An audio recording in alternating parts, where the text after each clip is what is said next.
Ishwara producer ಅನ್ನೋ ಒಂದು ಸಂಸ್ಥೆನ ಕಟ್ಟಿ ಸಿನಿಮಾ ಪ್ರೊಡಕ್ಷನ್ ಮಾಡಬೇಕು ಅನ್ನೋ ಕನಸುಗಳನ್ನ ಹೊಂದ್ಕೊಂಡು ನಗರದಲ್ಲಿ ಅಲಿತಾ ಇದ್ವಿ. ಸೊ ಒಂದು ಸಿನಿಮಾ ಪ್ರೊಡಕ್ಷನ್ ಮಾಡ್ತಾ ಇದ್ದೀನಿ. ಇವತ್ತಿನ ವಿಷಯ ಅಂದ್ರೆ ಉಪೇಂದ್ರ ಸಿನಿಮಾ ರೀ ರಿಲೀಸ್ ಅಂದ್ರೆ ಎಲ್ಲಿಂದ ಶುರುವಾಯ್ತು ಅಂದ್ರೆ ಶಿಲ್ಪಾ ಶ್ರೀನಿವಾಸ್ ಸರ್ ಪ್ರೊಡ್ಯೂಸರ್. ಅವ್ರು ಯಾವಾಗ್ಲೂ ಒಂದು ಮಾತು ಹೇಳ್ತಿರ್ತಾರೆ, ದನಿ ನಮ್ಗೆ ಈ ಥಿಯೇಟರ್ ಅನ್ನೋದು ದೇವಸ್ಥಾನ ಇದ್ದಂಗೆ, ಅವ್ ಕ್ಲೋಸ್ ಆಗ್ತಾ ಇದ್ರೆ ಒಂಥರ ಹಂಗೆ ಹಿಂಗೆ ಅವ್ರ ದುಃಖಗಳು ತುಂಬಾ ಇದೆ ಅವ್ರೊಳಗಡೆ. ಸೊ ಅವತ್ತು ನಾನ್ ಡಿಸೈಡ್ ಮಾಡಿದೆ, ಓಕೆ ಉಪೇಂದ್ರ ಸಿನಿಮಾನ ರಿಲೀಸ್ ಮಾಡೋಣ ಅನ್ಕೊಂಡು 25th ಇಯರ್ಗೆ ಮಾಡ್ಬೇಕಿತ್ತು. ಕಾರಣಾಂತರಗಳಿಂದ ಬೇರೆ ಮಾಡಿದ್ರು ಆಗ್ಲಿಲ್ಲ.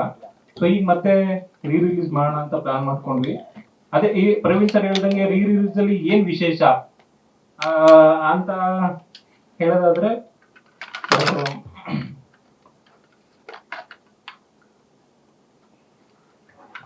ಉಪೇಂದ್ರ ಸಿನಿಮಾ ಬರೀ ಸಿನಿಮಾ ಅಲ್ಲ, ಪ್ಯೂರ್ ಎಂಟರ್ಟೈನ್ಮೆಂಟ್ ಮತ್ತೆ ಸ್ಟ್ರಾಂಗ್ ಮೆಸೇಜ್ ಇರುವಂತ ಸಿನಿಮಾ.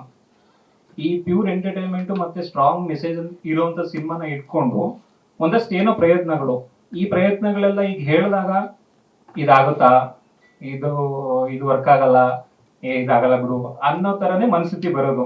ಆದ್ರೆ ಒಂದು ಸರಿ ಇದನ್ನ ನಾವು ಎಕ್ಸಿಕ್ಯೂಟ್ ಮಾಡಿ ಅದನ್ನ ಜಾರಿಗೆ ತಂದಾಗ ಓಕೆ, ನೆಕ್ಸ್ಟ್ ಸಿನಿಮಾ ಇದು ಹಂಗೆ ಮುಂದುವರಿತಾ ಇರುತ್ತೆ.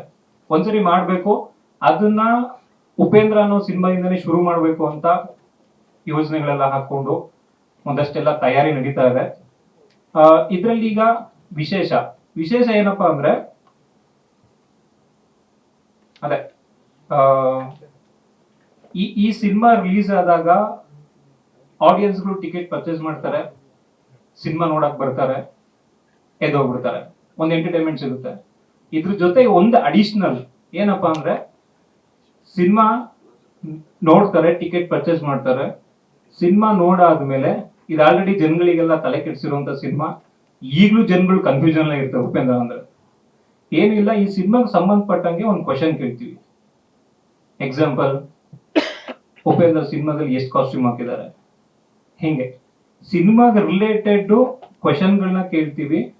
ಯಾರು ಅದಕ್ಕೆ ಆನ್ಸರ್ ಮಾಡ್ತಾರೋ ಅವ್ರಿಗೆ ಅವತ್ತಿಂದು ಆ ಶೋದು ಏನ್ ಕಲೆಕ್ಷನ್ ಶೇರ್ ಅಮೌಂಟ್ ಇರುತ್ತಲ್ಲ ಅವರಿಗೆ ಪ್ರೈಸ್ ಮನಿಯಾಗಿ ಕೊಡ್ತೀವಿ. ಇದು ಫಸ್ಟ್ ಪಾಯಿಂಟ್. ಎರಡನೇದು,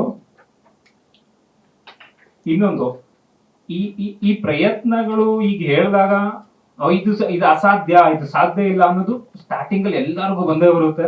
ಬಟ್ ಒಂದು ಬಂಡ ಧೈರ್ಯದಲ್ಲಿ, ಒಂದು ಬಂಡ ಪ್ರಯತ್ನದಲ್ಲಿ ಮಾಡ್ತಾ ಇದೀವಿ. ಫ್ಯಾಮಿಲಿ ಆಡಿಯನ್ಸ್, ಈ ಸಿನಿಮಾಗೆ ಫ್ಯಾಮಿಲಿ ಆಡಿಯನ್ಸ್ ಬಂದು ಸಿನಿಮಾ ನೋಡಿ ಕೇಳಿದ ಕ್ವಶನ್ಗೆ ಆನ್ಸರ್ ಮಾಡಿದ್ರೆ ಒಂದು ಅಡಿಷನಲ್ ಏನು ಅಂದ್ರೆ, ಅವ್ರಿಗೆ 1 year ಫ್ಯಾಮಿಲಿಗೆ ಅವ್ರ ಗ್ಯಾಸ್ ಬಿಲ್ ನ ಪೇ ಮಾಡೋದು ಕಂಪನಿ ಜೊತೆಗೆ share amount. Okay, next release ಆಗಿ 25th ತನಕ ನಾವು ಥಿಯೇಟರ್ ಅಲ್ಲಿ ಸಿನಿಮಾ ಇಳಿಸ್ತೀವಿ. 25th ಡೇ ತನಕ ಈ ಪ್ರೋಸೆಸ್ ಆಗ್ತಾ ಇರುತ್ತೆ. 25th ಡೇ ಒಂದು ಮೆಗಾ ಕ್ವಶನ್ ಪ್ಲಾನ್, ತುಂಬಾ ಒಂದು ಬೇರೆ ಲೆವೆಲ್ ಅಲ್ಲಿ ಪ್ಲಾನ್ ಮಾಡ್ತೀವಿ. ಅವತ್ತಿನ ದಿನ ಈ 24 days ಏನ್ ಸಿನಿಮಾ ನೋಡಿರ್ತಾರಲ್ಲ ಅವ್ರೆಲ್ಲರಿಗೂ, ಸಿನಿಮಾ ನೋಡಿರೋರಿಗೆ ಅವ್ರಿಗೆ 25th ಡೇ ಒಂದೇ ಒಂದು ಕ್ವಶನ್ ಕೇಳ್ತೀವಿ. ಆ ಕ್ವಶನ್ಗೆ ಯಾರು ಆನ್ಸರ್ ಮಾಡ್ತಾರೋ ಅವತ್ ನಿಜವಾಗ್ಲೂ ಅವ್ರಿಗೆ ಸೀರಿಯಸ್ಲಿ 1 ಕೋಟಿ ರೂಪಾಯಿ ಬಹುಮಾನ ಸಿಗುತ್ತೆ. ನೆಕ್ಸ್ಟ್, ಈ ಕಾನ್ಸೆಪ್ಟ್ ಹೇಳುವಾಗ ಕ್ಯಾಶ್ ಇಲ್ಲ, ಅಕೌಂಟ್ ಥ್ರೂನೇ ಸಿಗುತ್ತೆ, ಕಂಪ್ನಿ ಅಕೌಂಟ್ ಥ್ರೂನೇ ಬರುತ್ತೆ. ಹೌದು, ಎಲ್ಲ ಕಟ್ಟಾಗ್ಬಿಟ್ಟೆ ಬರುತ್ತೆ. ಅದೇ ಇದು ಹೇಳ್ದಂಗೆ ನಿಜವಾಗ್ಲೂ ಎಲ್ಲ ಒಳೊಳಗಡೆ ನಗು ಬರ್ತಿರುತ್ತೆ. ಅಲ್ಲಿ ಅಣ್ಣನು ತಗ್ತವ್ರೆ, ಇರ್ಲಿ, ಏನ್ ತೊಂದ್ರೆ ಇಲ್ಲ. ಒಂದ್ಸರಿ ಎಕ್ಸಿಕ್ಯೂಟ್ ಆಗೋ ತನಕ ಇದು ನಮ್ಗೆ ತುಂಬಾ ಚಾಲೆಂಜಿಂಗ್ ಅನಿಸ್ತಿದೆ, ಬಟ್ ಮಾಡ್ತೀವಿ ಬಿಡಲ್ಲ. ಇದಕ್ಕೆ ನಮಗೆ ಏನ್ ತಯಾರಿ ಬೇಕು, ಏನೇನು ಅಂತ ಹೇಳ್ಬಿಟ್ಟು ಒಂದು 3-4 months ಇಂದ ತುಂಬಾ ಎಫರ್ಟ್ ಹಾಕ್ಬಿಟ್ಟು ಇದು ವರ್ಕ್ ಆದ್ರೆ ಎಷ್ಟು ಟೀಮ್ ಬೇಕು ನಮ್ಗೆ, ಎಷ್ಟು ಜನ ಬೇಕಾಗ್ತಾರೆ, ಕರ್ನಾಟಕದಲ್ಲಿ ಎಕ್ಸಿಕ್ಯೂಟ್ ಮಾಡಕ್ಕೆ. ಪ್ರತಿ ಥಿಯೇಟರ್ಗೂ ಎಷ್ಟು ಜನಗಳನ್ನ ಇಟ್ಬಿಟ್ಟು ಕೆಲಸ ಮಾಡಿಸ್ಬೇಕಿದನ್ನ ಅಂತ ಎಲ್ಲ ಒಂದು ಟ್ರಯಲ್ ಅಂಡ್ ಎರರ್ ತರ ಸುಮ್ಮನೆ ಒಂದಷ್ಟು 10 ಹಳ್ಳಿಗಳಿಗೆ ಹೋಗ್ಬಿಟ್ಟು ಏನೋ ಅಲ್ಲೇನೋ ಒಂದು ಕಾನ್ಸರ್ಟ್ ಮಾಡಿ ಏನೇನೋ ಮಾಡಿದೀವಿ. ಇದೆಲ್ಲ ಐ ಎಂ ಪ್ರೊಡ್ಯೂಸರ್ ಅನ್ನೋ ಯೂಟ್ಯೂಬ್ ಚಾನಲ್ ಅಲ್ಲಿ ಎಲ್ಲ ಡೀಟೇಲ್ಸ್ ಸಿಗುತ್ತೆ. ಆ ಚಾನಲ್ ಅಲ್ಲಿ ಎಲ್ಲ ಇದೆ. ಸೊ ಇದನ್ನ ಓವರ್ ಆಲ್ ಎಕ್ಸಿಕ್ಯೂಟ್ ಮಾಡಕ್ಕೆ ಆಲ್ಮೋಸ್ಟ್ ನಮ್ಗೆ ಒಂದು 60 ರಿಂದ 70 ಜನ ಬೇಕಾಗ್ತಾರೆ, ಒಂದು ಟೀಮ್. ಸೊ ಆ 60 ರಿಂದ 70 ಜನನ ಪ್ರತಿ ಒಂದು ಡಿಸ್ಟಿಕ್ ಅಲ್ಲೂ ಇಬ್ಬಿಬ್ರಿಗೆ ಅಪಾಯಿಂಟ್ ಮಾಡ್ಕೋತೀವಿ.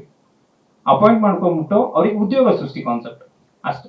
ನಮ್ಮ ಕಂಪ್ನಿ ಕಡೆಯಿಂದ ಒಂದು 60 ಜನನ ಅಪಾಯಿಂಟ್ ಮಾಡ್ಕೊಂಡು ನಾವು ಅನ್ಕೊಂಡಿರೋ ಕಾನ್ಸೆಪ್ಟ್ ನ ಎಕ್ಸಿಕ್ಯೂಟ್ ಮಾಡ್ತೀವಿ. ಪ್ರತಿ ಜಿಲ್ಲೆಲ್ಲೂ ಎಕ್ಸಿಕ್ಯೂಟ್ ಮಾಡ್ಬಿಟ್ಟು ನಾವೇನ್ ಅನ್ಕೊಂಡಿದೀವಲ್ಲ ಅದನ್ನ ಅಚೀವ್ ಮಾಡಕ್ಕೆ ಎಷ್ಟು ಎಫರ್ಟ್ ಬೇಕು, ಯಾರ್ಯಾರ ಸಹಾಯ ಬೇಕು, ಎಲ್ಲಾರ್ದು ತಗೊಂಡು ಪ್ರಯತ್ನ ಪಡ್ತೀವಿ. ಈ ಪ್ರಯತ್ನ ಸಕ್ಸಸ್ ಆಗ್ಲಿಲ್ಲ ಅಂದ್ರೂ ಮತ್ತೆ ಪ್ರಯತ್ನ ಪಡ್ತಾನೆ ಇರ್ತೀವಿ. ಇದೊಂದೇ ಸಿನಿಮಾ ಮುಗಿಯಲ್ಲ. ಈ ವಿಚಾರ ಬಗ್ಗೆ ನೆಕ್ಸ್ಟ್ ತುಂಬಾ ದೊಡ್ಡ ದೊಡ್ಡ ಸಿನಿಮಾಗಳ ಪ್ಲಾನ್ ಇದೆ. ಅಂದ್ರೆ ಇದೆಲ್ಲ ಯಾಕೆ ಅಂದ್ರೆ ಹಿಂದೆ ಅಂದ್ರೆ ಹಳೆ ಸಿನಿಮಾಗಳೇ, ಹಿಂದೆ ನಮ್ಮ ಸಿನಿಮಾಗಳು ಯಾವ್ಯಾವ ತರ ಸಿನಿಮಾಗಳು ಬಂದಿದಾವೆ, ಅವೆಲ್ಲ ಥಿಯೇಟರ್ ಯಾವ ಲೆವೆಲ್ ಅಲ್ಲಿ ಮನೋರಂಜನೆ ಕೊಟ್ಟಿದ್ದಾವೆ. ಸೊ ಇದನ್ನೆಲ್ಲ ಒಂದಷ್ಟು ಈಗೇನೋ ಏನೇನೋ ಮಾತಾಡೋ ಒಂದಷ್ಟು ಜನಗಳಿಗೆ ಅದೊಂದು ರೀಚು. ತುಂಬಾ ಹಿಂದೆ ಇನ್ನೂ ತುಂಬಾ ಒಂದಷ್ಟು ಇದಾವೆ. ಮುಂದೆ ಹೋಗ್ತಾ ಹೋಗ್ತಾ ಎಲ್ಲ ನಿಮ್ಗೆ ಗೊತ್ತಾಗುತ್ತೆ.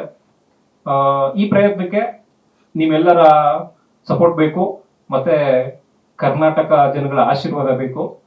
ಇದ್ರ ಬಗ್ಗೆ ಇನ್ನು ಏನ್ ಕರೆಕ್ಷನ್ಸ್ ಅಪ್ಡೇಟು ಏನೇನಿರುತ್ತೋ ಅದೆಲ್ಲ ಆಗ್ತಾ ಇರುತ್ತೆ. Thank you.